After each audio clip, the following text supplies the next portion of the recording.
Hi, this is Mark Arnold on Fun Ideas Podcast, and today I have special guest David Ghosty Wills. How are you, sir?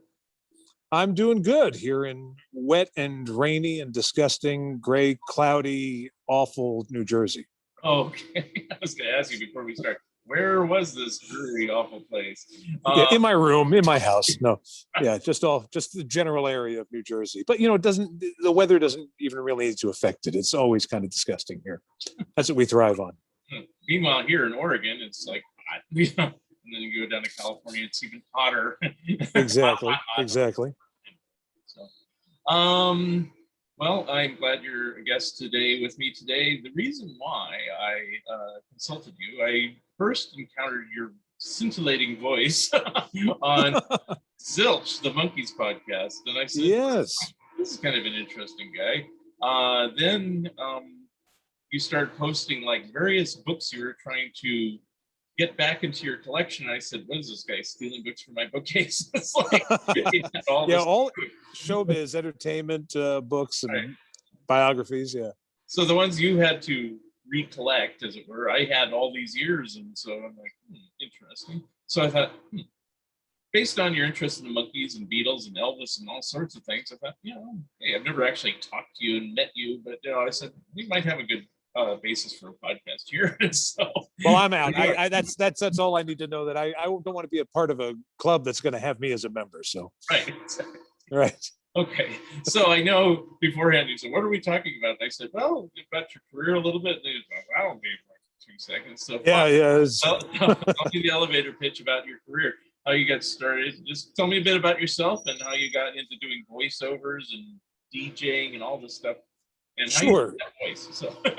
Well, DJing was something I always wanted to do when I was a kid. I used to get out my Sesame Street records, and I had one of those, portable, one speaker tape recorders, and I would record these little radio shows in my bedroom. Going, and we just heard Ernie with Rubber Ducky, and now we're going into Sesame Street Fever. And then I would force my relatives to listen to them. So nothing has changed. I'm still forcing them, and they react with, complete disinterest, as you would expect. And so I've been doing that for years and years and years. That and 50 cents will buy you a cup of coffee. In terms of the voiceover work, a friend of mine years ago, we're part of my friend Sean, who's part of a radio comedy troupe or radio theater troupe, half comedy, half just bizarreness, called the Magnificent Glass Pelican. He had turned me on to a voiceover gig at MTV for Celebrity Deathmatch. So they needed someone to impersonate various celebrities that they would render in claymation and have them fight. So I did that show for a couple of seasons. And after that, I worked at a company called 4Kids, who did the blocks of Saturday morning cartoons on 2 networks. So I was on, Sonic the Hedgehog or Pokemon and G.I. Joe and all those kind of programs. Until everything kind of shifted away from, I don't think there is Saturday morning cartoons anymore. Everything's like 24 hours a day. Educational, instructional, or, and stuff like that. Right. TV shows like the old cartoons now, which is kind of interesting. Tom Jerry. Well, that's what I was always interested in. It was one of those things where when I was a kid watching the Warner Brothers cartoons, I would sit there and rehearse and like try to get those voices down, because I thought, wow, one day, that's what I'm going to get into. And instead it was, Yu-Gi-Oh and things like that. So I never got to break out my Bugs Bunny impression, but there you go. I thought you were going to say, "Oh, one day Mel Blanc's going to pass away, and then I'll take his job." Right now, I think think Billy West is doing Bugs. Well, I wasn't cheering for Mel Blanc's passing away, but maybe Billy West. No, I'm kidding. God forbid. But those guys, who do it now, it's like, seriously. I mean, that was my in. I was going to get that job, and he's had it for years. So. Now, are you always Shucks. home based in New Jersey or the East Coast, or have you worked in LA or anything like that? Yeah, I'm always stuck here. Yeah. I'd like to get out of here. I really would, especially today, considering what it looks like outside. Yeah. Right. But I mean, as far as all those jobs and everything, are those done back there, or did you actually? They're mostly done. I mean, I'm still doing cartoon work and I do commercials and things like that. Not too often though. The pandemic was very lucrative for some people who had like fantastic home studios and didn't think, I'm not one of those guys, So for me, it was sort of like, oh yeah, great. Now things are starting to come back. I'm doing more voiceovers every week, so hopefully I can get back into the swing of things before I age out completely. When I was in my 20s, I was able to play, young people on the show. And I think I still sound young. Maybe I'm wrong, but I think they look at me and they go, you'd be great for the grandfather. You would be great we're looking for, I remember I got an audition for some commercial, and you could tell the people who were at the advertising agency or the casting director were very young, because they were saying, we're looking for someone elderly, 45 and up. And I thought, oh my God, if that's elderly to you, it's like, toothless old buffoon, around the age of 50. I'm like, oh, forget it. Yeah, that's showbiz for you. Well, it happens in all fields. Yes. I work in healthcare. I do phone work, answering calls and things. I've done that like everything too. That's my 9 to 5 gig.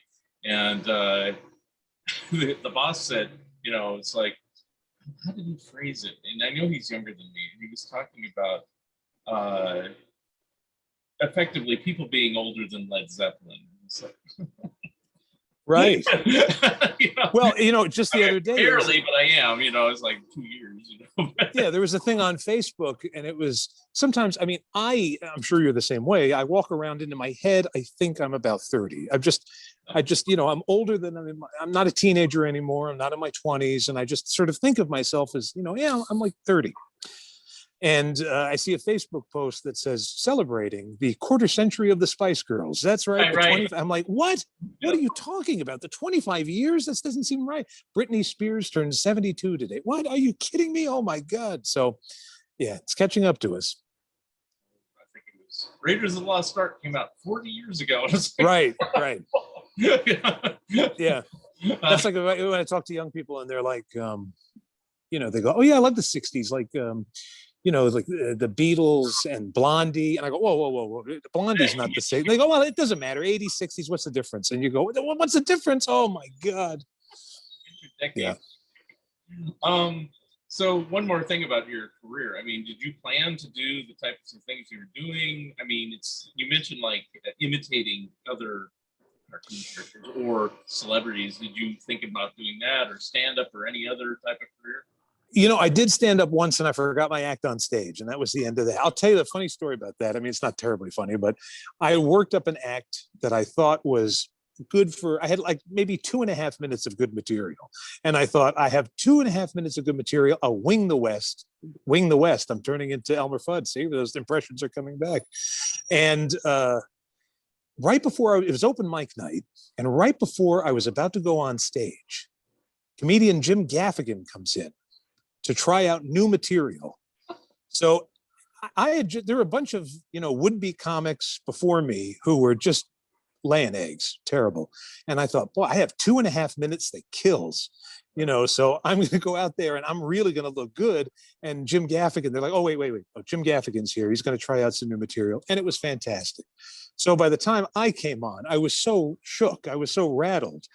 Because he was knocking them dead. It was a celebrity. They were sorry to see him go. He's leaving the stage and I'm coming on with, this chorus of groans and disinterest. And it's like, oh, the fun is over. Here comes this schlub. And I started my act and I only had 2.5 minutes and I couldn't remember it. And I had a friend who was sitting in the audience and I actually said to her on stage, her name's Deanna. And I said, Deanna, do you remember how the rest of this goes? And not only was it a bad night, Not only did I not even get my 2.5 minutes because I couldn't get it out, they actually videotaped it. Oh no. So you're right. So, they were videotaping your first time on stage, and and it's like, this is not something I want to keep. I really don't want to. So I immediately recorded over it with an episode of Baywatch or something like that. Something profound. No. So I did stand up exactly once myself. I was actually producing some Hispanic comedy shows in the San Francisco Bay Area and I'd see these people night after night, and they'd just do their same act over and over. right. I could do that. And so I wrote some material. Originally, I offered it to one of the comedians because I thought this act was getting stale. And I said, here, have some new material. He didn't want it. He wanted to write his own material. So sure. So there was like an open mic night on one of our nights. And I went up there and I did it. And unlike you, I actually remembered it. But it's tough. It's like, yeah, you're up there. It's like, I got a few laughs and everything like that. But it's like, wow.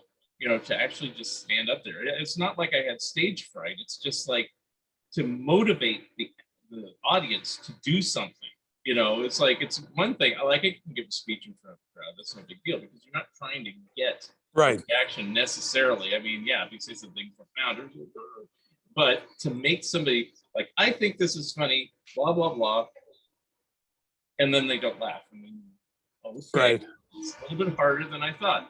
And I didn't have like the patience or the time, whatever. It's not timing. It's the persistence and the patience that kind of hold it down and everything like that. And it was just kind of an experiment to see if it was something that came really naturally or if I'd have to work at it. And it's like, yeah, I have to admit, when I went on stage, the one thing I remember is that there was a really cute girl sitting at a table right up front, and God love her, she was very receptive, and I thought to myself, what a dangerous power this is, being on stage, and then I forgot the material. So that was the end of that. And it was one of those things that, my life is filled with these things that I want to go back to someday. It was like, it was not a good experience, but at the same time wasn't terrible. I mean, I have a feeling I could do it, but by the time I get around to it, I'm going to be crawling on stage, waving my cane in the air, and right. But my big closer is my teeth will fall out. That'll be the end of it. So. Charlie Weaver returns. Right. Let me tell you something. That's the end. I pass out. So before I go any further, and I'm sure you've been asked this a zillion billion times, where did Ghosty come from? Where did that name? I wish there was a story. Oh, there really isn't. Because people have asked me that when I got into radio, small time radio, which I'm still there, nothing like being a big fish in a small pond.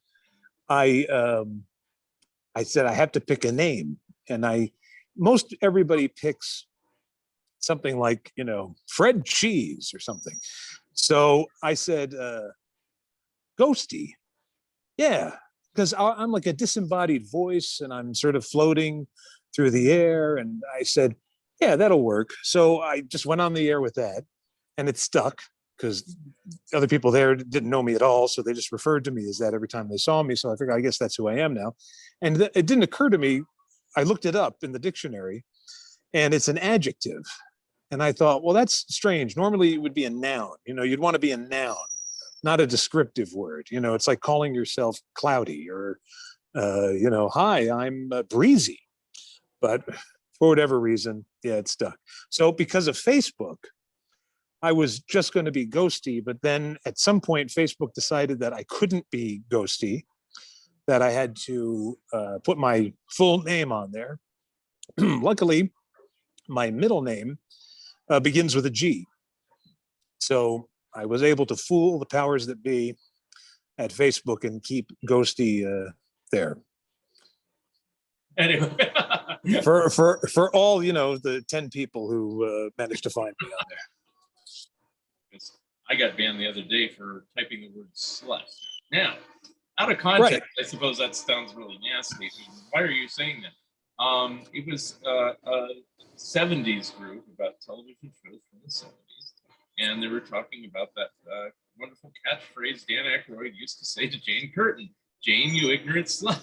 Yes. And, as soon as I put the word up and hit enter, then I was suddenly banned, and I had to try to fight back and, hey, wait a minute, I was commenting on something. And it turns out it was somebody in the group that actually had no clue about that thing and just saw the word slut and was offended. And I said, okay, I'm out of here. I'm not going to be in this group anymore. So as soon as I got back up, I just said, I'm not going to be in a 70s group if people don't understand 70s references. Right, exactly. Yeah, I got in trouble because I was questioning something. Somebody had written something really bigoted on Facebook, and I quoted them. And I even put quotation marks around it and said, this is really offensive, what you've written there. And that person had no trouble, and I got flagged because I had quoted their statement. I'd even put quote marks around it. And it's like, and they give you this thing where they say, would you like to dispute this? And I said, yeah, I think any reasonable person would see that one of us is in the wrong and it ain't me. And then I got something back like, well, because of the COVID-19 pandemic, we don't have as many people available. So it may be some time before we can review your case. Whatever. At least they didn't ban me. Unlike you for mentioning the Weekend Update sketch, which everybody in a 70s group should know. Yes. I mean, I was in junior high. Everybody said to each other, people didn't care. Right. As long as you behaved, you could say that all day long. It's not something to say in front of the class, but I mean, recess part. Sure. It's like if you said something like, oh, you're doddering like Emily Latella, and they say, oh, you can't mention this woman's name in this group. It's a violation of privacy. And you're like, oh, it's a fictional character. You should know who this is. It's a 70s group. So I just jumped out of the group. Yep. So I first heard of you on the Zilch podcast by Ken Mills. He and I chit-chatted. I've been kind of briefly on the show. My partner who did our Monkeys book, Michael Ventrell, has been on. But you were doing reviews and everything. How did you get discovered by Ken? How did you get involved? I used to listen to Ken's. Well, I still listen occasionally, but I don't think they put it out as often as they did. His podcast, which was his Kiss podcast, and then I saw that he was starting a Monkeys podcast. So at the time, I don't think there were any other Monkeys podcasts. So I put my, support behind it. And then he invited me at some point to take part in the album reviews. And I'm really hoping, because we've done, I think, all of them up to Changes. So I hope we get to do a Changes review, because I'm a Changes booster. I actually think there's some, not all, but I mean, I like All Over the Dark and Oh My My. There's some good tracks on that. It's not, I know that Davey didn't like it, didn't want to talk about it, didn't want to be a part of the booklet in the CD reissue, but I think there's some good stuff on there. I mean, not everything, but yeah. Now, are you friends or aware of this Australian man named Plastic EP, goes by Plastic EP?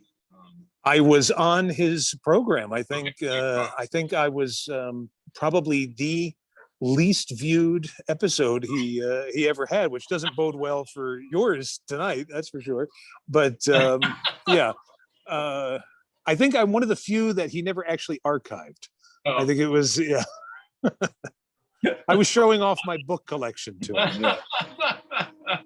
The only reason I asked is because I guess because he's trying to do as many shows as you could possibly do in the shortest amount of time. Like he's almost episode 500 now. Right. Yes. Occasionally he has the big panel, and we all do our review shows, and we've gone through all the Monkeys albums. I mean, it got to the point where we got to like Good Times and the Christmas album and everything, and the live album and and it's like, how many more episodes are there? I mean, it's like, it was fun at first. It's like, but I didn't like doing them such fast a pace. But we did do a Changes show, and yeah, not everybody liked Changes that much.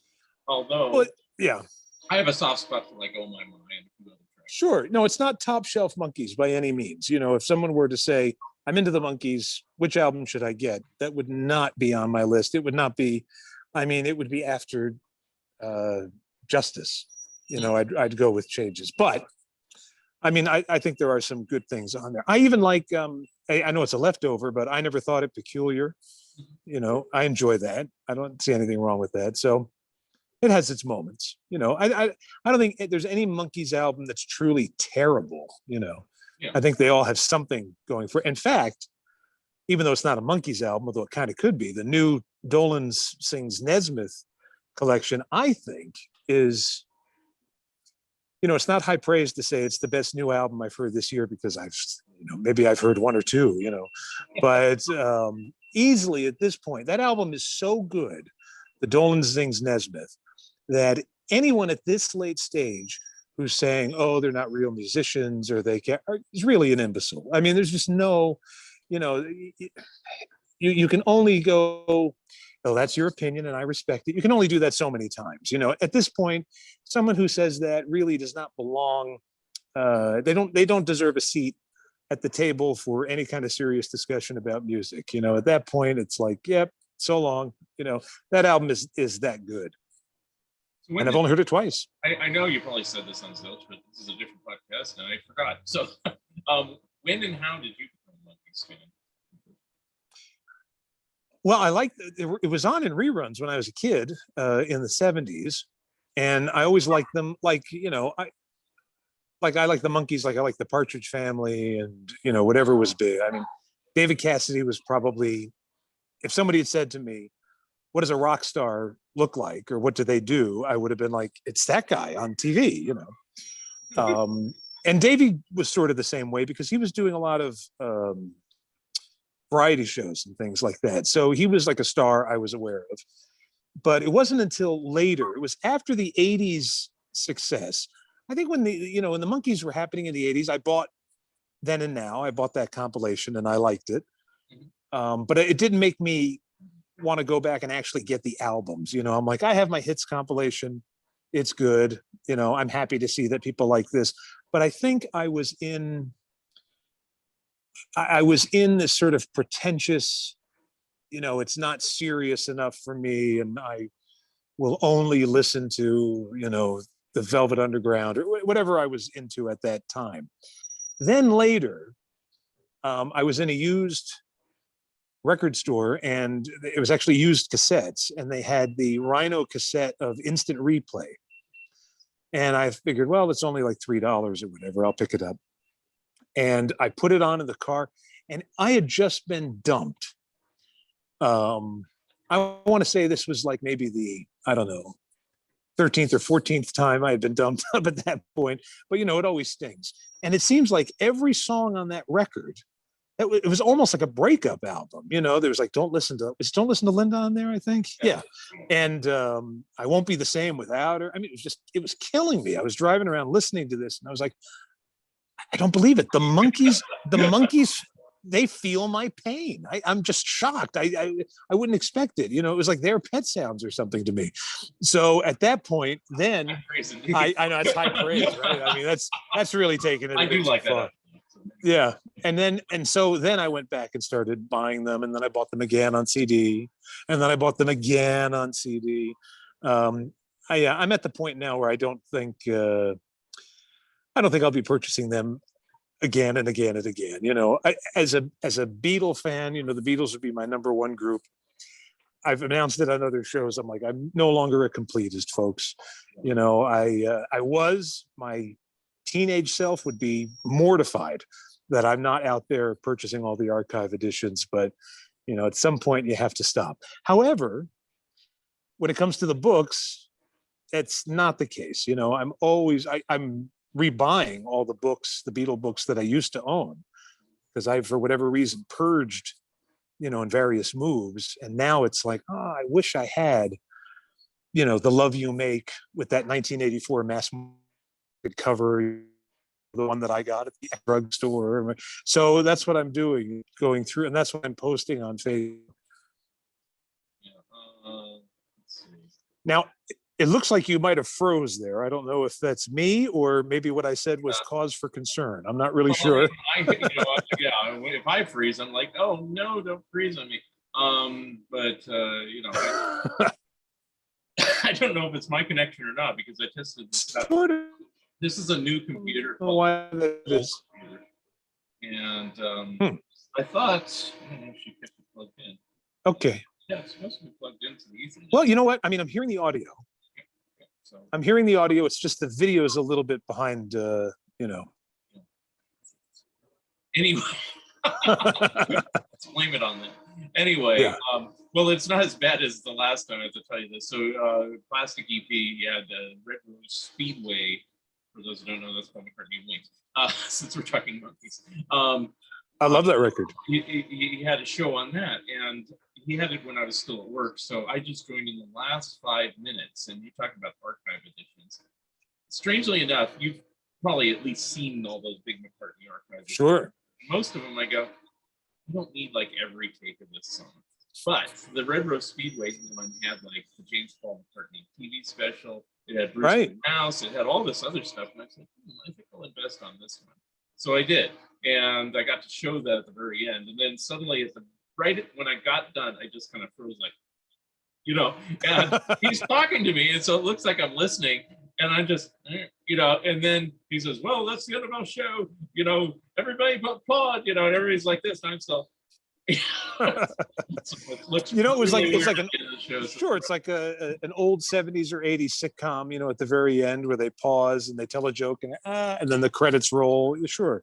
That's what you were trying to recreate. So you didn't even know it. This type of podcasting, it's like the 2040s. And so remember back in the 20s when exactly during that pandemic, exactly what a wacky time that was. Yep. Anyway, so that's exactly what's going to happen. So Beatles is your favorite. Do you have what favorite albums do you have? And you could say them on Monkeys too. What are your favorites? Well, I'm partial to the American Rubber Soul. I'm always a champion for the American Rubber Soul because I've just seen a Face is buried as a album cut on the back of Help, and I really like it as an opening cut, and I like the whole vibe of the US version. So I apologize for all my Brit friends out there listening. Beach Boys would be like my number 2 group. So obviously Pet Sounds for them, and Sunflower, and 2020, which is an album I really love, despite the fact that it has some smile cuts, Our Prayer and Cavanescence at the end. I didn't know when I got the record that those were leftover smile cuts. So what did I know? For me, I just thought it was an awesome album all the way through, and still think that. I like the Kinks. Kind of the usual. I kind of feel like there's like a group of us. It's like studious rock nerds kind of finding each other, like these slithering tentacles are reaching out through Facebook, and we all kind of like the same thing. And it's kind of a shame that we're spread out all over the country, but at the same time, we're kind of loners anyway, so it's all kind of working. Well, it is kind of amazing just because, I've seen like the stuff you're doing and I go, wow, we have very similar tastes. This is kind of scary. Anyway. Well, I want to know, how many books have you been involved in? That I've written or that? Right. Well, let's just say you've been involved. I mean, I know you collaborate. Yeah. I have 14 published books. My first one was my big love outside of music is comic books, and my favorite company is Harvey Comics. And whenever I say comic books, most people talk about superheroes, Marvel, DC, and blah blah blah.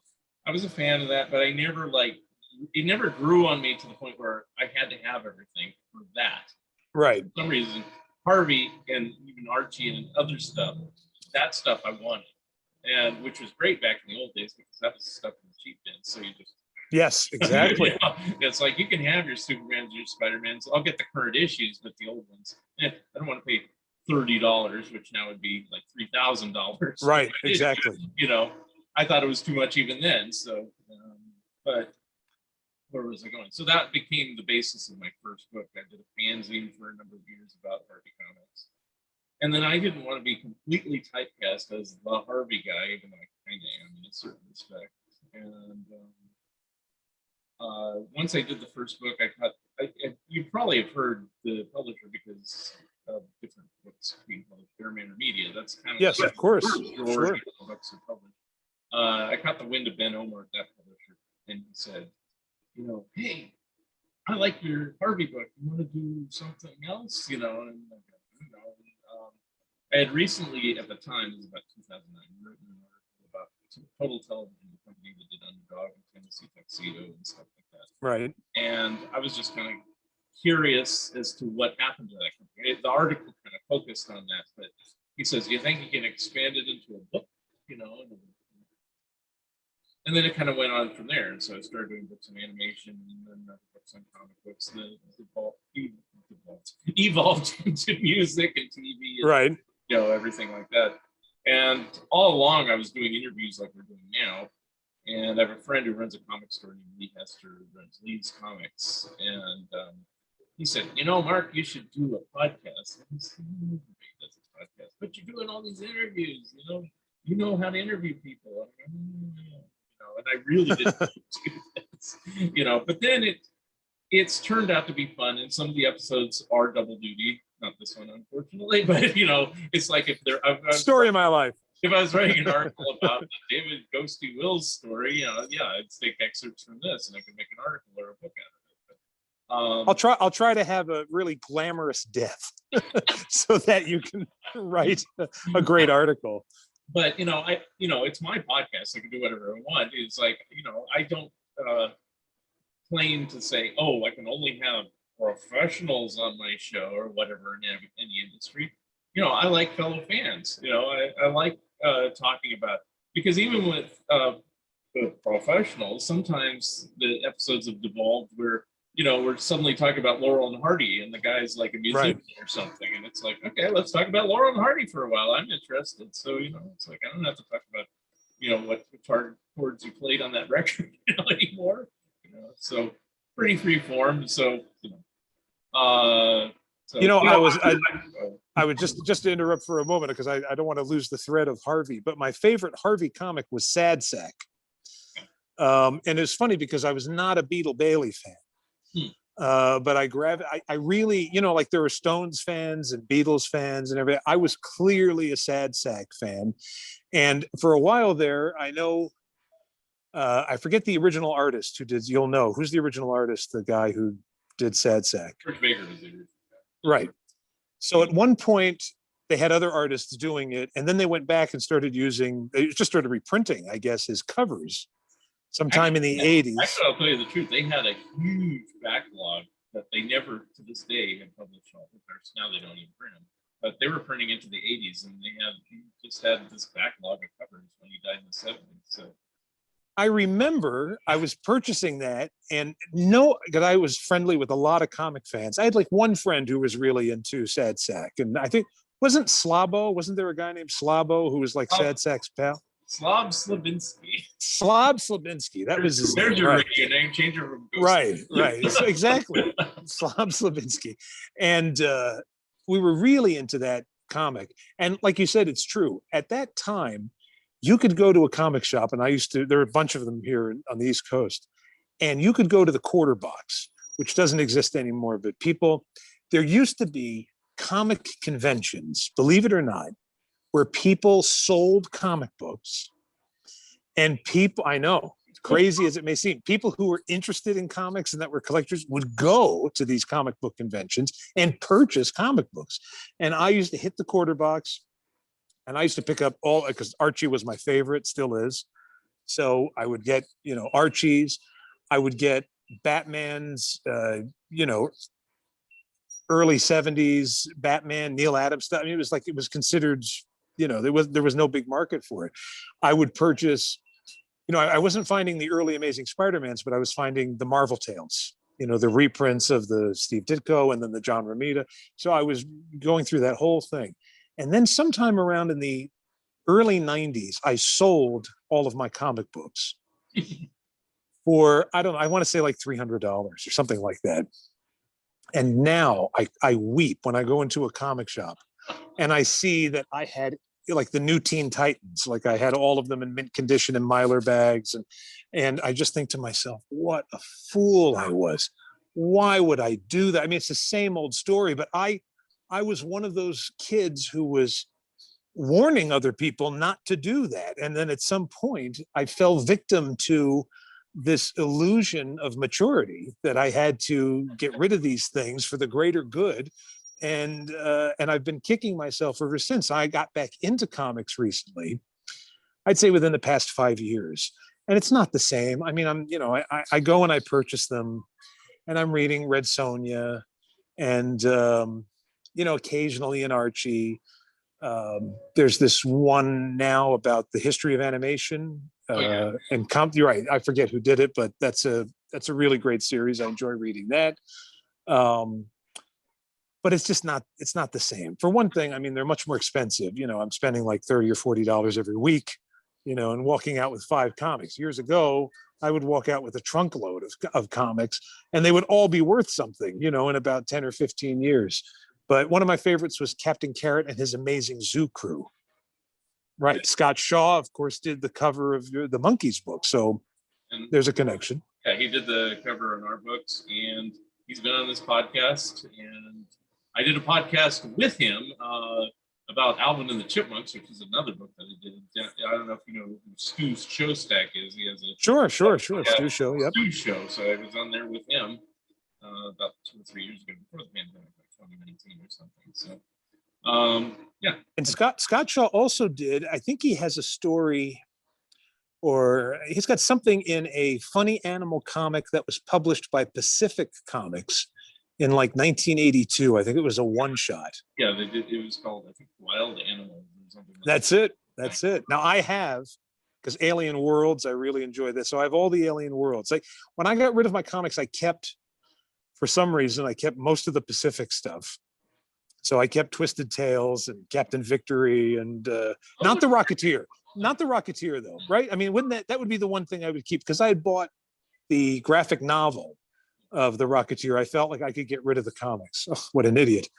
And I did keep all of my Archies.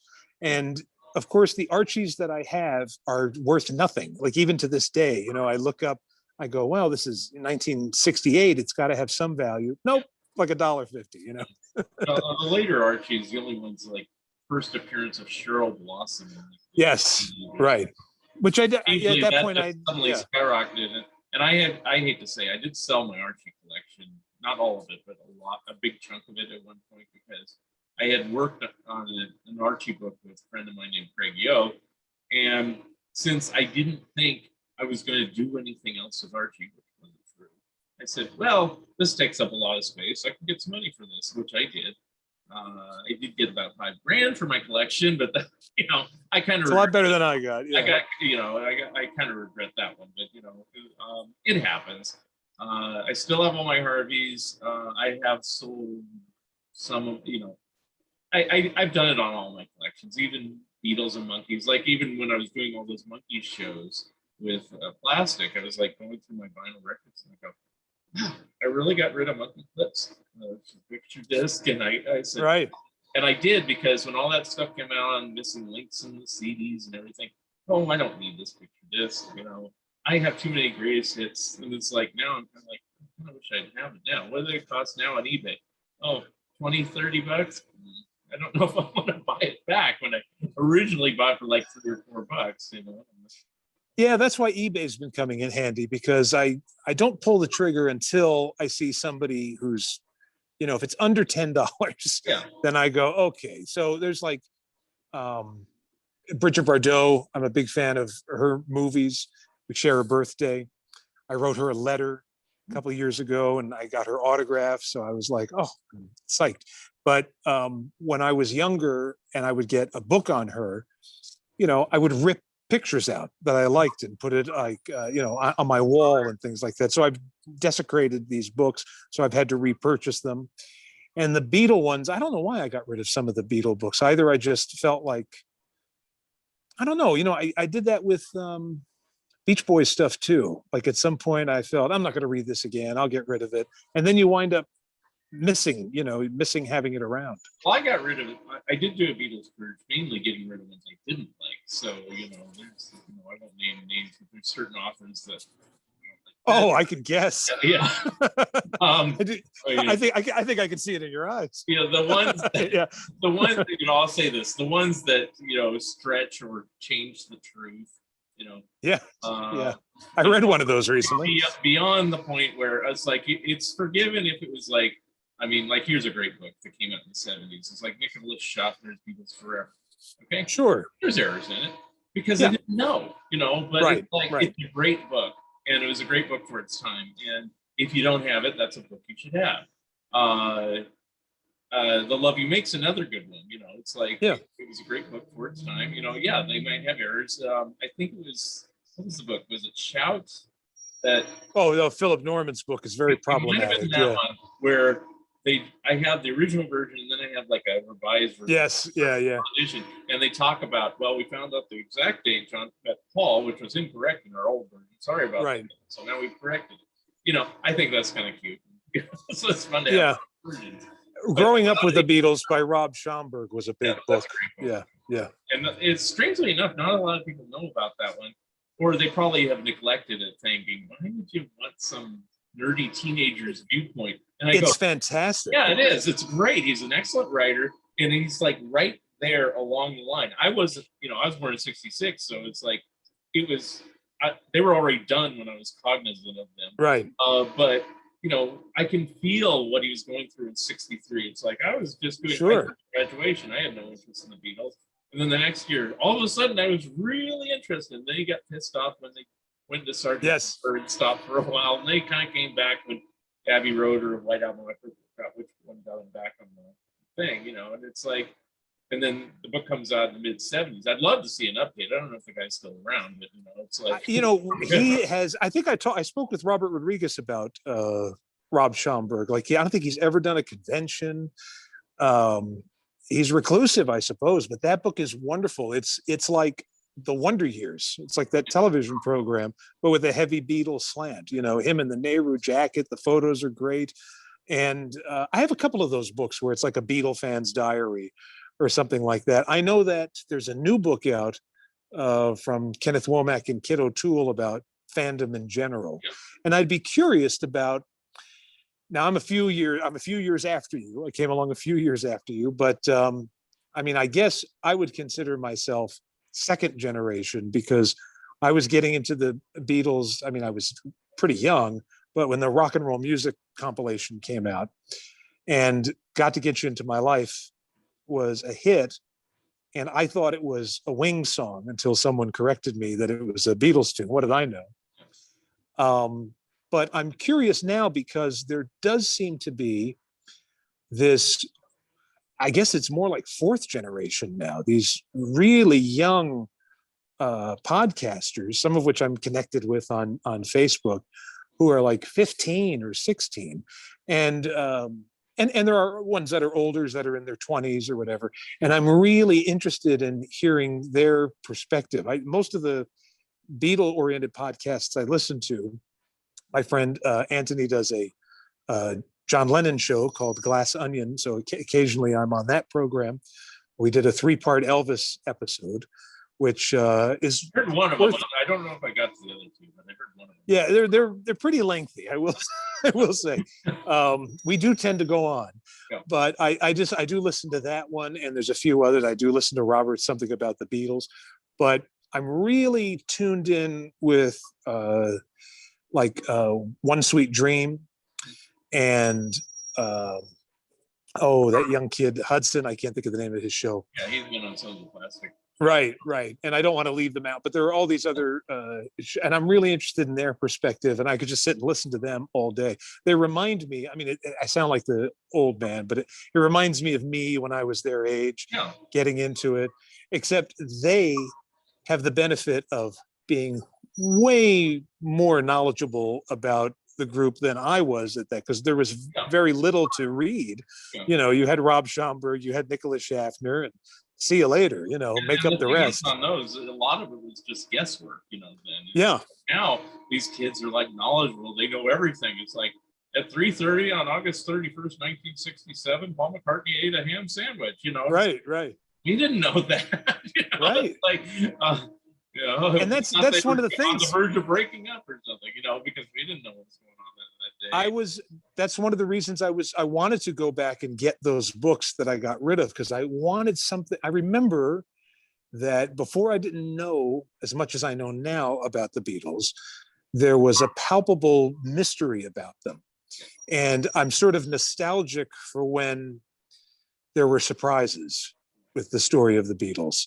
And there aren't as many surprises, unless you want to count $1,000 for the All Things Must Pass deluxe edition. That's a surprise. But in terms of their story, there's not as many surprises as there used to be. So I miss the innocence of that. Where's it? Did anybody have a violin here that I could use for this? Yeah, I miss the innocence of that. Yeah. Now, so you got interest about 76 based on right. Yeah. I was 7 years old. For me, I was aware of them, but it's like I was still a kid, even though I'm a little bit older. It's just that. But what did it for me, and I've said this in my Beatles book. I did a Beatles book too. Mark Arnold picks on the Beatles. I was a comedy fan more than a music fan, and my dad turned me on to like totally all these different comedians and stuff like that. So by 1977, I was watching Saturday Night Live. I was versed in Monty Python. When I was a little kid in 1971, there's a Marty Feldman TV series. So I knew all this stuff. I knew Frankenstein, blah, blah, blah. So British stuff I knew, everything like that. So I'm sure you've seen this now, but at the time it was like, so, Lorne Michaels does a $3,000 check. Sure, of course. Eric Idle was the host of Saturday Night Live at the beginning, or at the end of 76 or something, and they repeated it at the beginning of 77. And that's when I saw it. He comes out and he starts playing, and he goes, "Here comes the sun." Right. And he goes on, and then the running gag is, Eric, this is really great. Let's save it for the end of the show. Anyway, so they have this repeating gag. What song is he doing? I don't even know. Right. So at the end, I said, what song is "Here Comes the Sun"? And my dad or my mom said, "Oh, we have that song. It's on that album over there. And it's this one called Abbey Road shows people walking across the street." You go, "Oh, okay." And so it turned out it was my uncle's album. He passed away in the early 70s, unfortunately, but they got his albums, and that was the only Beatles album we had. So I started off with Abbey Road, and so I put this thing on. Oh, here it is. Here Comes the Sun. First track on side 2. So needle on there. It's a normal version. Oh, this song. Wow. Right, it's Eric Idle's song. What else is on this album? So I decided I'm not going to just continue here. I'll flip it over and start over at the beginning. So first song is "Come Together." And I go, I know this song. And then the next song is something, and I go, I know this song. And I think I didn't know Maxwell's Silver Hammer, and I didn't know Darling or something, but I did know Octopus's Garden. And then I think by the end of the album, I knew a couple other things that I had heard over the years. And I go, this isn't right. This is my 10-year-old mind thinking, this isn't right. You can't have more than one hit on a record. Right. And so I glommed onto this thing. I said, can I have this thing? And they go, yeah, sure. And it's like, do you have any more Beatles? And the only other thing they had is they had a 7-inch of Help. So I played the Abbey Road album and Help on down for ages until I finally ended up. I first got the later albums just because they were in color, and had booklets and cutouts. Sure, of course. So, because I said, well, if the songs stink, at least it has some fun stuff. That was my attitude. So I got all the early albums long time later. We're talking like 2 or 3 years later. Where was I going with it? So a book that I had, and you haven't shown this one, but you probably have seen it. It's the Beatles Illustrated Record. Right, Roy Carr and Tony Tyler. Yeah, that was and still is like one of my favorites. And it also makes me laugh because they have errors in that too. But sure, yeah, they're also Yesterday and Today is an album. Extraordinarily opinionated, right? But which kind of helped me be a little bit nicer, but also led to me doing my own opinions. I said, if these guys can just say, like, I loved how they wrote, just certain little snippets. I think it was the Dark Horse album by George Harrison. It said, it top 10 of course, it would. So crazy. It might have been Extra Texture, but it was one of the George Harrison albums that they said that. Right. And I said, I like that little "it would," because I was in school at the time, and the teachers would say, "You don't write that way, that's not the correct English, And I go, but these guys are doing it, and they are English. But, so. I liked it was the one that was a little later. It was The Long and Winding Road by Neville Stannard. Yeah. That was like our 82 or something around that time. And I really liked that. And I still, one of the recent release in that was the Beatles box, the one that was like a Reader's Digest type of thing. Right. And it says From Liverpool on it.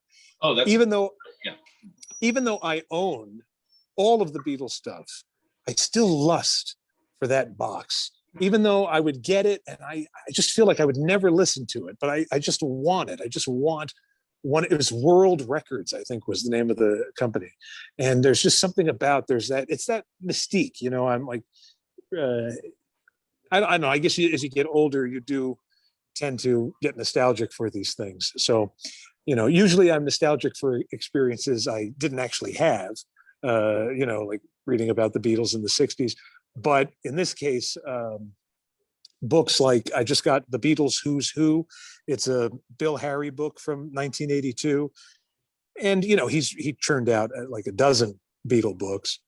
And this one does have some errors in it, but, it's just to hold it and remember reading that stuff for the first time and going, King Size Taylor, who are these people? You're reading about all these other Liverpool groups. It's just a lot of fun stuff. One thing I like about some of the books we talked about is I like it when Bruce Spicer does this very well. The treats in some of his books is from the U.S. point of view. Now, granted, right? I know they're a British group and everything, but it's almost like there's two different histories here. And if you watch like the anthology, they're going to just tell you the British history, and they'll say things like Yellow Submarine, the film flopped, and things like that. It didn't here in the United States, but nobody would know that anymore. And we didn't pull singles off of these albums. Well, we did here because Capitol flipped them all around and put the singles on the albums. It's like, which I'm sure aggravated the Beatles. And then, we had the cartoon show, and we had all this other stuff that makes it a very Americanized version of the story. And then you forget that, these guys are rich guys. I'm probably more excited for his new book that covers Magical Mystery Tour releases and Yellow Submarine than anything else he's done. I know he did the Pepper book, and he did the Beatles on Capitol book and Beatles on Apple and the VJ book. But I know he's done these coffee table books around Pepper and the 50th anniversary of the White Album. But this Magical Mystery Tour and Yellow Submarine book, to me, is the one I'm looking forward to the most, because I am a big fan of flawed records. Records where, like in Magical Mystery Tour's case, it's more of a marketing decision than an artistic one, and yet it triumphs anyway. The material's that good. And in Yellow Submarine, what can you say? There's I think I actually listened to side 2 more than I, the George Martin score, because it reminds me more of the film. But I'm really interested in reading that.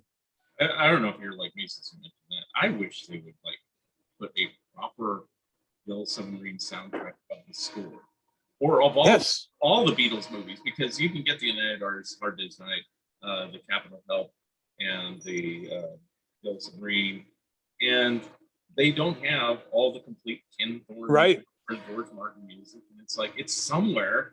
And I guess the Beatles just have this attitude, nobody cares about that stuff, and probably over half of Beatles fans really don't care about it. But I'm also interested in music and soundtrack and everything like that, and I like what George Martin has done other areas orchestrally, and I think it would be fascinating to have the complete movie soundtrack. Just the music, forget you maybe could leave Yellow Submarine because it's still Yellow Submarine, but but they actually went the opposite way. They did that song track that had all the witches. Yeah, that's fine, but I also would love, they'll never do it, but the Beatles cartoon, pick 5 or 6 shorts, the best ones, the ones that in today's era would be the least offensive, because I know that there are problems with some of those shorts. And put it out on DVD What parent is not going to buy that for their kids? That is money in the bank. They don't have to revoice them. I know that the Beatles don't like the, Paul Frees and whatever. If you pick out the best stuff, leave the sing-alongs in, and put that out on one DVD just as a tester, and I guarantee you that fly off the shelves. Every parent would buy that. I think, and I don't know this for a fact, I always think that the reason why they never do it is Ringo's portrayed as an idiot, basically. I don't think that sits well very much with him. And right. There's probably no rush to put these things out. I mean, I have a feeling it's probably going to happen eventually. Like, I think everything's going to come out eventually. We may not be around for it, but I think everything eventually will come out. That's why, I don't know if you go there. I do. I buy bootlegs. I have no problem with bootlegs. But if it comes out legitimately, yes, I will rebuy it. So, I've done it before. A good example is the Batman TV series of Adam West. Sure. I bought them on video cassettes originally, and then DVDs came out. I bought the set again, and then the real one came out. So I bought it all again, and I got rid of all the bootleg ones because they're kind of inferior quality. So if you eventually put out the right thing, I will get the right thing. Yeah. For people who are worried, well, it's like the Beatles cartoons have been on bootleg for years. Well, yeah, but they're kind of so conditioned. Like you said, some of the episodes are a little questionable. Right. It's like I think there's a couple of moments even in the theme song at the very beginning. Even some of that animation is like, we'd have to get rid of some of this. But I think you could cleverly do it if they can digitally remove cigarettes, from publicity stills. They can do something with this. No, who knows? Yeah. But I guess, like you said, eventually all this stuff will come out. Right. So are you knowledgeable just like on about every group or anything like that, or you just have your favorites? I have my favorites. Really I have deep into them. Right. I have maybe there's a dozen that I'm really, really deep into. Dozen TV shows, dozen bands, a dozen movies, dozen actors. So it adds up to a lot. But you mentioned Led Zeppelin before. If you asked me a question about Led Zeppelin, I couldn't tell you anything. I couldn't name their albums. I don't know what. I know, Physical Graffiti and. Well, if you can count, you know the first four. Right, Coda, and but I just got that joke. See, even that, I'm a little slow on the uptake when it comes to Led Zeppelin. I know that Jimmy Page played 30, on you could be a Chicago fan. Right, exactly, yeah. Yeah, you can even just BS your way through that. Oh, I like 12. That's my favorite. But those are groups. They didn't do it. Oh, they didn't do it 12? See, no, that's the one they called Hot Streets. I don't know why, but why? And they didn't do a 12. You'd think they wouldn't do a 13, but it was a Chicago 13. Anyway, wow. But I happen to know. So anyway. Where am I going with things? Mention some of the books that you posted, because I can't remember. I know there's like some film books and different ones like that. Sure. Let's see. I did do. Gosh, I don't even remember now. Of course. Well, there is a Facebook page called David Needs Books, where I just specifically put all of those. And the reason I did that, I called it David Needs Books because I foolishly thought that authors would see that and take that as a message to send me books, which hasn't really happened. But I do read, I try to polish off a book at least every 2 weeks when I get time. Currently, I'm reading a biography of Marlon Brando because I'll be doing a Marlon Brando themed podcast. And then, I've been reading old Beatle books, just things I've had in my collection that I've had for years that I just never got around to. What would be a good example of an old book that I was floating around? Of Mice and Magic. Oh yeah. I rebought that. That's one that. Why did I get rid of that? I loved that book as a kid. Right. The comics the Encyclopedia of American Comics, or the World Encyclopedia of Comics. Why did I get rid of that book? Popeye, the Fabulous 50 Years. Why did I get rid of that book? So, and these are ones I've had all this time, and Right. And on Mice and Magic, I had to rebuy it because my first edition, I poured through it so much, it's like falling apart. And so I actually have 3 copies of it. I have that original one. Then somewhere along the line, they did an update, so I had the revised version. And then somewhere along the line, I got the original hardback.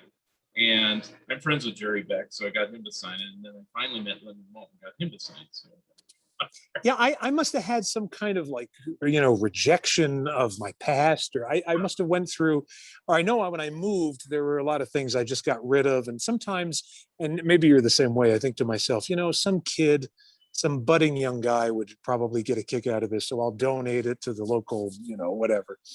And then I wind up, needing it again.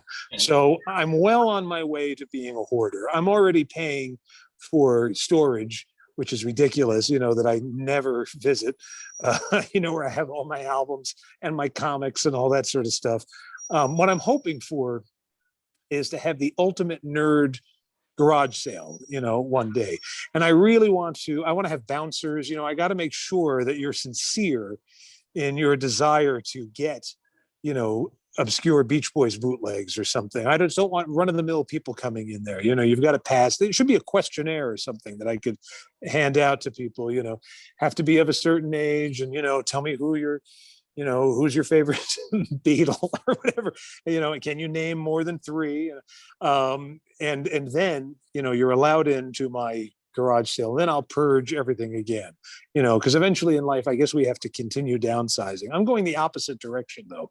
So I'm like, it's like the Twilight Zone with Burgess Meredith, that's kind of where I'm headed. For me, I never got rid of everything, but I've gone through a zillion purges. But now, since I'm older, for some strange reason, I find it easier just to hold on to everything and add to it. And it's like, because I go, if I lose it now, I'm never going to rebuy it again. I know that, just because I'll say I had it and then I got rid of it. And I try not to rebuy things, but I have. I did a big purge probably in the late 90s of CDs because I was moving to Florida and I needed the money. And I've since rebought like sure, of course, % of everything I sold, because nowadays nobody cares about CDs, so I bought them for like $1 or $2, and I got stuff that I originally paid like $20 for or something like that. Because CDs were. You know what I really wish I held on to, and I mean I really destroyed them. They were in terrible shape when I got rid of them. But the Capitol Beatles cassettes, the ones with the blue spines, from the 80s with the Capitol logo that was just the C with the dot in the middle. I have such great affection for that. They screwed around with the with the track selection. I think Beatles' second album, they opened it with "I'll Get You" or something crazy like that. I mean, they really screwed it up for, I guess, timing issues. But I wish I still had those. No one is nostalgic for Beatles cassettes, but I never really got into cassettes too much. And I basically am a vinyl and CD guy. I would get a cassette if I had to. That was kind of right. Like, or if it was just like dirt cheap or something like that. My product CDs are always my favorite. And it's like when vinyl started making a comeback, and then they wouldn't make a CD version of something. I'd be like, and you probably have gone to record store days. Sure. I'm a big comedy fan, and so I bought the recent Jonathan Winters 3-record set. Oh. And somebody else said on Facebook somewhere along the lines, I wish they put it on CD. I do too, but it's like I still wanted it, so I ended up buying it on vinyl. But it's like it just bugs me. It's like there's not even a digital download, so I have to play it on vinyl, which is fine. I do have a turntable, but I love CDs. I can play it in my car. I can, you play it on your Blu-ray player, whatever. Like, I don't know why that format is like just been, gone. Yeah, no, I still like them too. I mean, vinyl. My uncle got rid of my vinyl a long, long time ago in a really stupid accident. Whereas I'd gone through and when it was a move, and I pruned vinyl I was going to get rid of, and then the vinyl I was going to keep.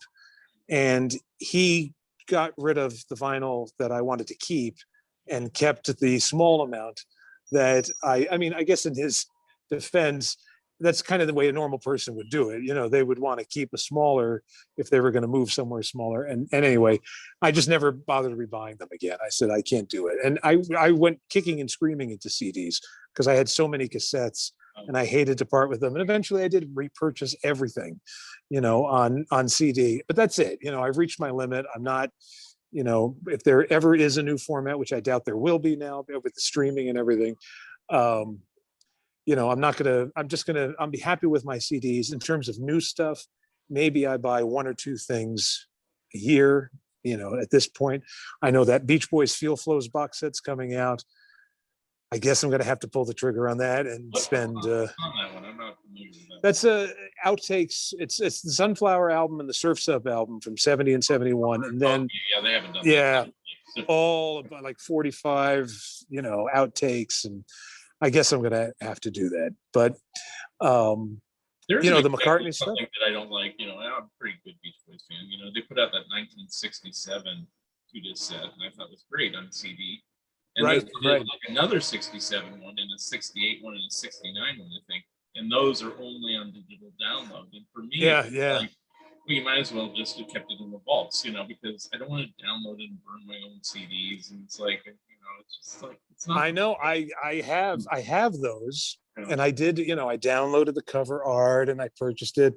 And, I feel like I don't own it.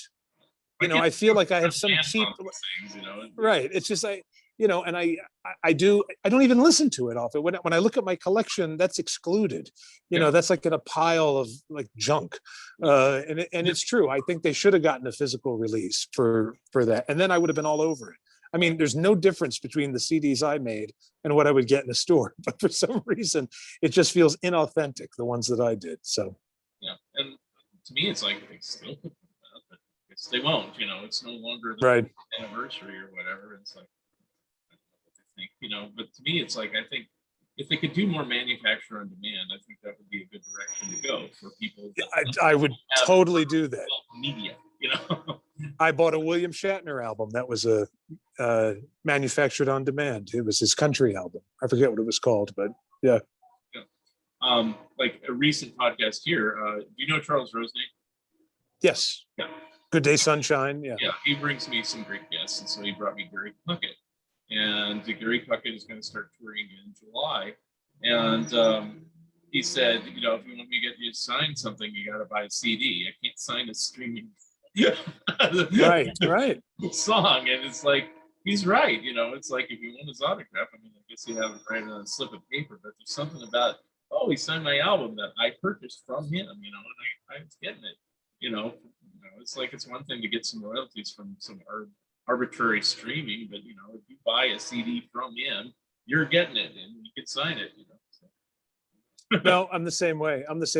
I hate to be a party pooper, but I'm getting a warning that my battery's going to die I'm doing this on my phone. Let's see, we've gone over an hour, so hey, we can okay back. Okay. Yeah, I didn't know what direction this would go. It went in every direction. It went in every direction possible. Yeah, it was very fun talking to you, and you as well.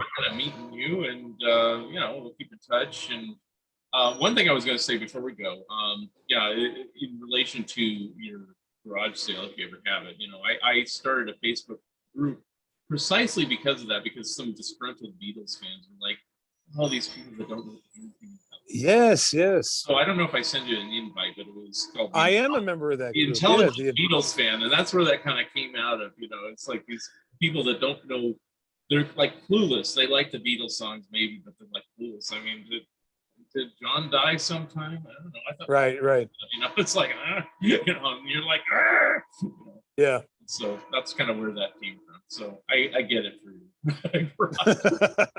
Well, I'll leave it on that note. I guess the last thing I usually ask people to do is if there's anything you'd like to promote, a podcast, a book, anything you're doing. Well, you can just find me. I do have a radio show called the Vintage Rock and Pop Shop where I interview various celebs.